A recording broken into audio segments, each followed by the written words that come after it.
What's going on, my nail friends? Welcome back to my channel. My name is Mary Rosie, and this is Mary Rosie Dips. I've got a highly requested YouTube video here where I am going to be designing a marble purple gel polish design on these set of press-ons that I'm doing. I've been doing a lot of marble designs and people were just wondering how I do it, so here's a little bit of a tutorial. I am using West Coast Dips blooming gel.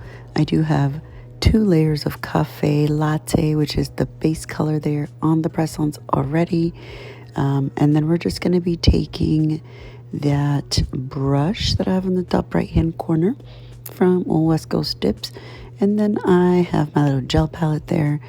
And then we're taking some of the gel polishes and putting some on my little gel palette here so that we can swirl them, lightly mix them, whichever, so that we can be able to place them, scoop them up really on a brush so that we can place it and allow it to bloom. So blooming gel, I came across blooming gel. Gosh, it's been a little bit already. When Jolene came out with blooming gel, it was right about the same time that I was looking into figuring out how to use it, and I received one. I am a brand ambassador from West Coast Tips.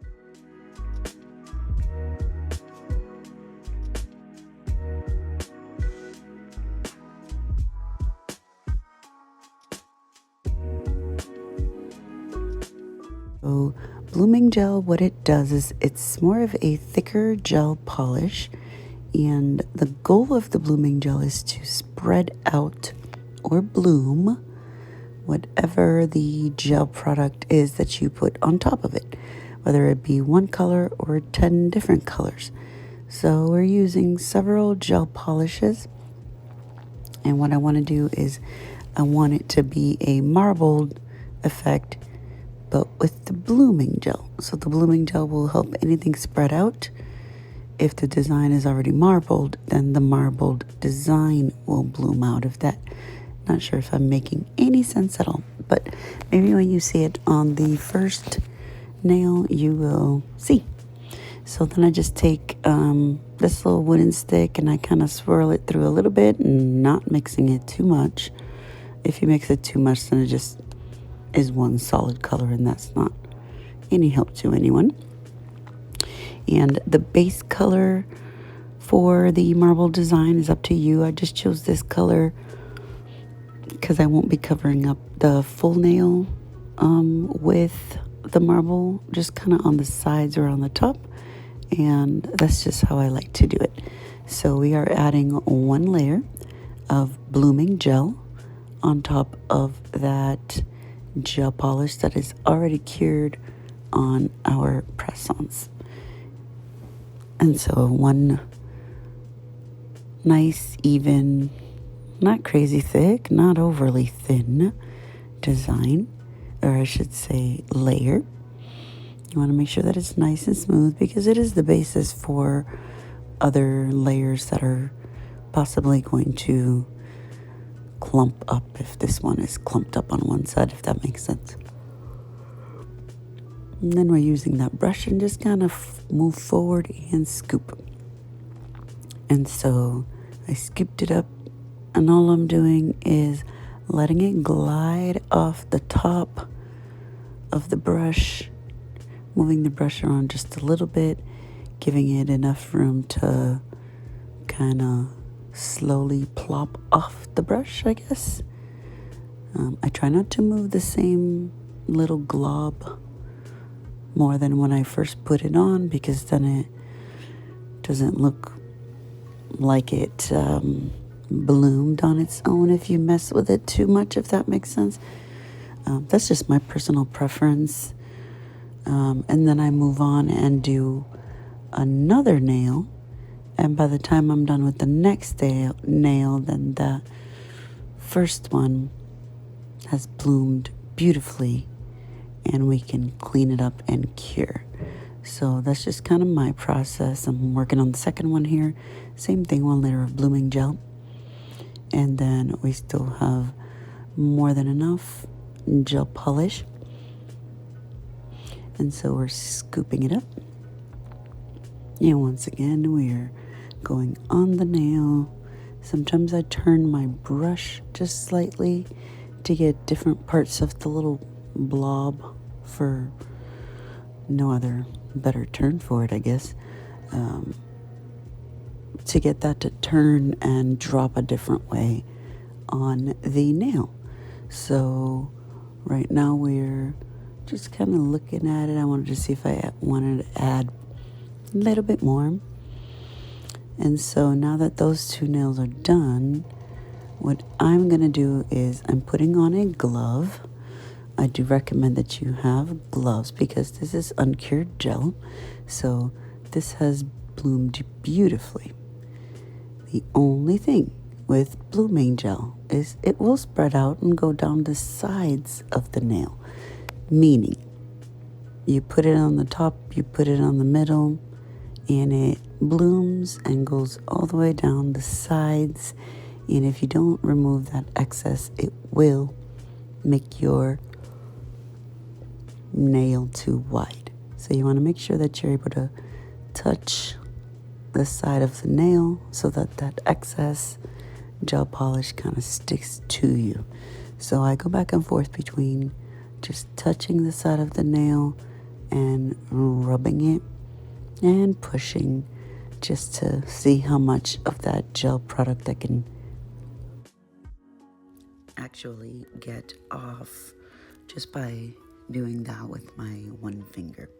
So I'm just going to be doing the exact same thing, moving back and forth between the left hand and the right hand of the press-on set that I'm making by adding blooming gel, making it nice and even, and then scooping up. Actually, I think I only worked on the right hand first. Yeah, I'm sorry. I worked on the right hand first, but I'm just picking up the next nail. Then we're scooping up just a bit with our West Coast Tips brush, and then I go in and do the exact same thing just by holding it different places and different positions on the nail. So I'll just let you watch.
So that third nail is done, and I am curing in between for 30 seconds just as a flash cure. I would recommend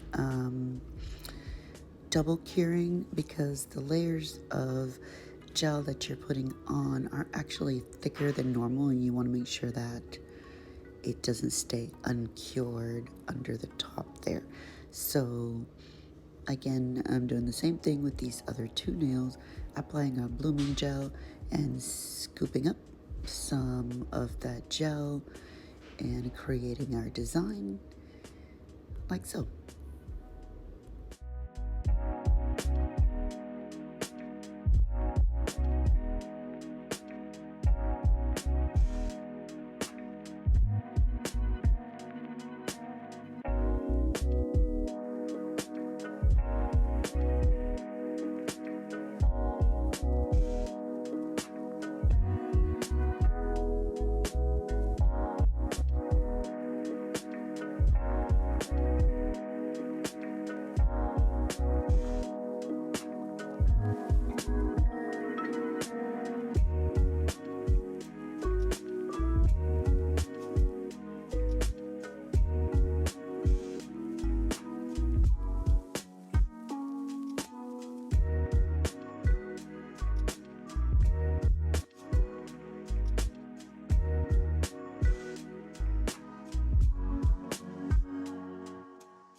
So at this point, the left hand and the right hand is done.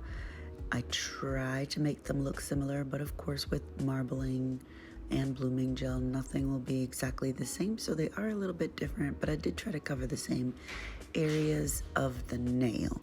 So right now, what I'm going to do is add a rubber base coat from West Coast Dips, and I do have to say this has become one of my favorite products over the last couple of months since it came out, especially with doing press-ons. For those of you who don't know, I did launch my own press-on shop, so make sure to check it out, MaryRosieDips.com. But rubber base is a super thick or very viscous gel base that can serve as a protective layer to give something more strength or to encapsulate. And I like to use it in all ways. So for this one right now, I'm going to be encapsulating that marbling design by just putting a nice even coat over the top. So when you marble with blooming gel, some areas, depending on how long you let it sit, some areas might be a little bit more raised than others, and you don't want to have an uneven nail surface. So I do the rubber base over that so that we can have a nice even surface where I can lightly buff, make sure my final shape is good, and then I top coat. So this is what I'm doing right now. I'm applying the rubber base, one layer to the 5 nails, then I will cure for 60 seconds, and then I'll do the same thing on the other nail, and then it's all done.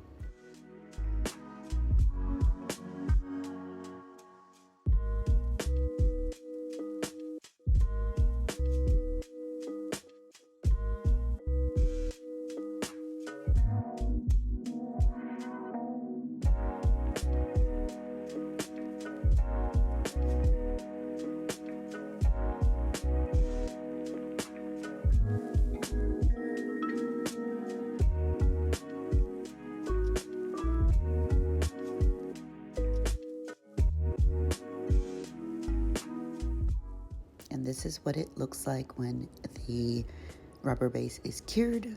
Nice and shiny, except it's got a tacky layer. So if you're going to be buffing on top of that, you do want to remove that tacky layer with some alcohol, just isopropyl alcohol. I put some on a wipe, and then I rub off that inhibition layer, and then we are good to buff, file, shape if you'd like. I think all I do on these is square off the edges and then lightly buff it, and then we will put on our top coat.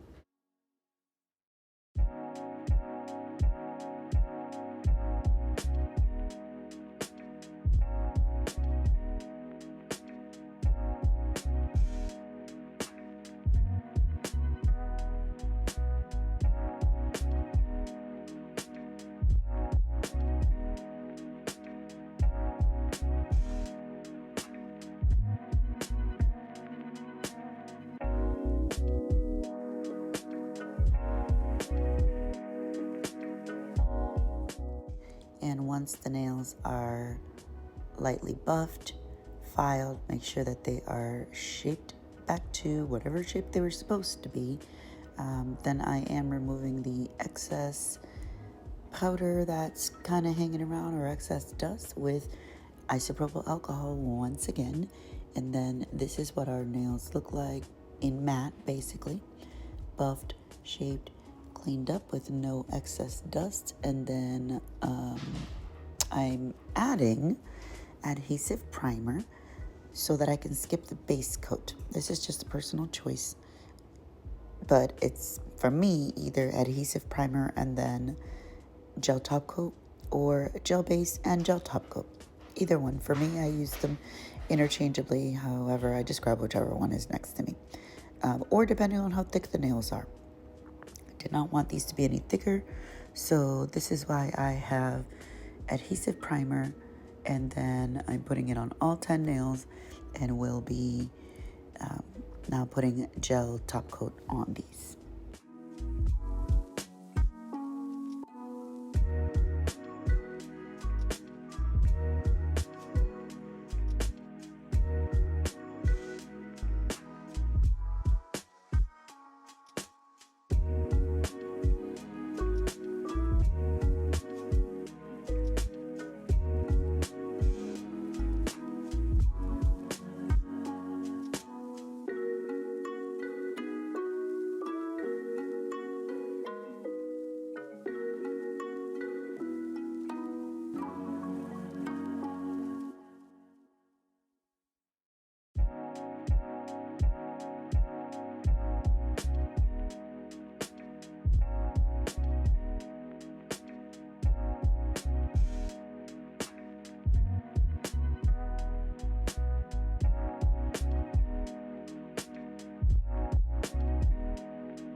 And once the top coat is on, then we are curing, of course, for 60 seconds on these nice even layers. Make sure that your layers are nice and even. We don't want any top coat to be lumpy or bumpy. And then we're going into the lamp, like I said, for 60 seconds. And this press-on set is done. Thank you all so much for joining me. I do appreciate you. Hopefully you enjoyed watching me make a set of press-ons. I will be attempting to record more of these in the future. I've gotten pretty busy with my press-on shop. I actually got so busy I haven't even had time to do my own nails, which is crazy. So this is what it looks like. Medium size, square, long set, and it is listed on the shop. Thank you all so much for watching. We'll see you guys later. Love you. Bye.